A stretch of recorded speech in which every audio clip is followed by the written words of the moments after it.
Hey there, how you doing? I'm gonna tell you something about Texas, alright? Bon, Texas, vous avez compris ça. Dallas plus précisément, puisque je suis parti y travailler en 2014, avec un visa de 18 mois. Allez comprendre pourquoi les visas, c'est comme pour les bébés, on parle en moi. J'étais donc devenu ce qu'on appelle un expat, à la différence près que j'avais un visa étudiant, un salaire français et pas d'appart de fonction. Mais passons. Si vous avez déjà regardé Friends ou How I Met Your Mother, alors vous connaissez tout des États-Unis, je n'ai rien à vous apprendre. Bon, moi j'étais plutôt dans un mix entre My Name is Earl et The Office, mais je ne vais pas vous réciter une série de clichés complètement vérifiés.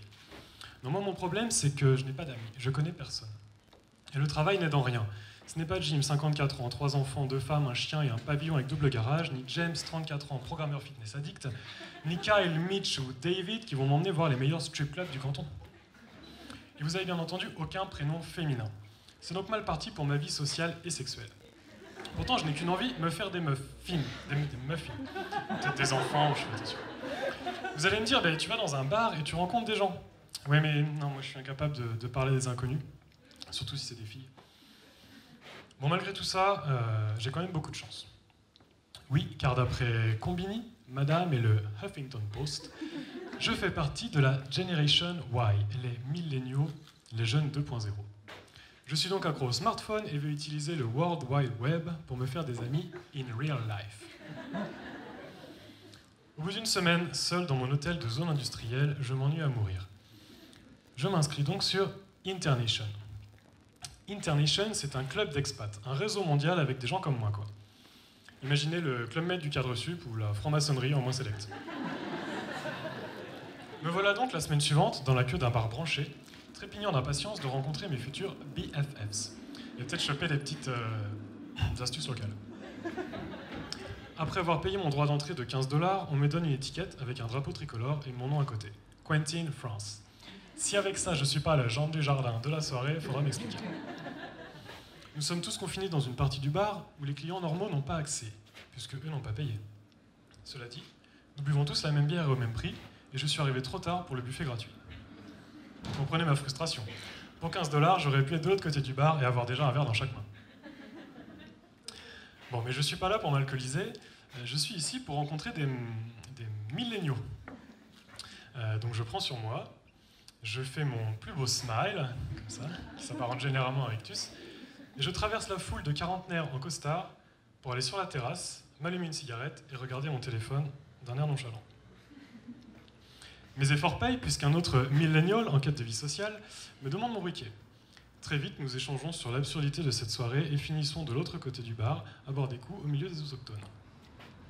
Conclusion, à Internation, on s'échange LinkedIn plutôt que Facebook et des business cards plutôt que des phone numbers. Vraiment pas mon univers, mais va savoir pourquoi. J'ai continué d'y aller et j'y ai rencontré plein de gens aussi contradictoires que moi. Mais je cherche un moyen moins superficiel de rencontrer des gens d'ici. Et c'est là où je dois vous expliquer comment j'ai occupé mes longues soirées seul à l'hôtel. Non, c'est pas ce que vous croyez, j'ai installé Tinder. Je peux donc sélectionner les gens à qui je veux parler uniquement selon leur physique et éventuellement celui de leur copine. Et oui, il paraît que l'accent français fait tomber les femmes de toute nationalité et j'ai bien envie de vérifier la théorie par la pratique. Malheureusement pour moi, l'accent, ça ressort pas trop en photo. Donc je fais mon plus beau smile, une description où j'écris juste Jean du Jardin, et me voilà paré pour swiper. Contre toute attente, je réussis à décrocher quelques dates, et je découvre un Dallas jeune et éclectique, loin du business de Internation. Et j'avoue, ma vie sexuelle devient vite secondaire, tant la démarche est presque anthropologique. J'ai au bout de mes doigts l'Amérique, la vraie. Pas celle des séries Netflix, mais bien celle des gens qui se trouvent dans un rayon de 10 miles autour de moi. Et comme vous le voyez, on est loin de San Francisco. Je dois beaucoup à Tinder. C'est par exemple grâce à mes matchs que j'ai appris à mes dépens que tous les Américains étaient circoncis, armés et capitalistes. Oh non, ok, l'une de ces affirmations est fausse. Je vous laisse envoyer votre réponse 1, 2 ou 3 par SMS au numéro qui s'affichera tout à l'heure. Mais le problème de Tinder, c'est que je ne crée pas de liens. Rares sont les second dates. Je comprends pas, je fais toujours pourtant très attention à mon image. Je vais donc maintenant vous parler de Couchsurfing, ce réseau mondial qui permet de squatter gratos chez des inconnus. Un truc pareil, ça m'étonne que ça n'ait pas été inventé par les Français. C'est en participant à des événements qui réunissent la communauté locale que je m'entoure de gens qui partagent ma vision du voyage, des rencontres et de Internation.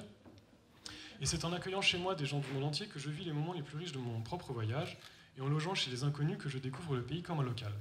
Comme la fois où j'ai fait le tour des coffee shops à Denver avec Howie, retraité militaire, ou quand j'ai accueilli chez moi 5 Danoises pendant une semaine. J'ai jamais eu autant de visites de mes potes, c'est marrant ça. Couchsurfing m'a même emmené jusqu'en Roumanie, retrouver Mihai, et tombé en panne au milieu de la Beauce roumaine. Voilà, je voulais juste vous mettre la photo.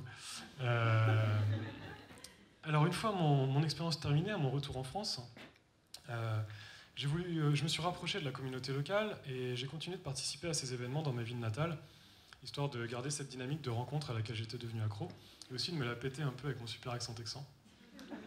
Figurez-vous que mon accent il a beaucoup plu à Louise, ma copine actuelle. On s'est rencontrés un mercredi soir à cet événement, entre une discussion en anglais et un débat en espagnol. Elle habitait à 100 mètres de chez moi et je ne l'aurais jamais rencontrée sans Couchsurfing. Donc fuck Internation, fuck Tinder et vive Couchsurfing.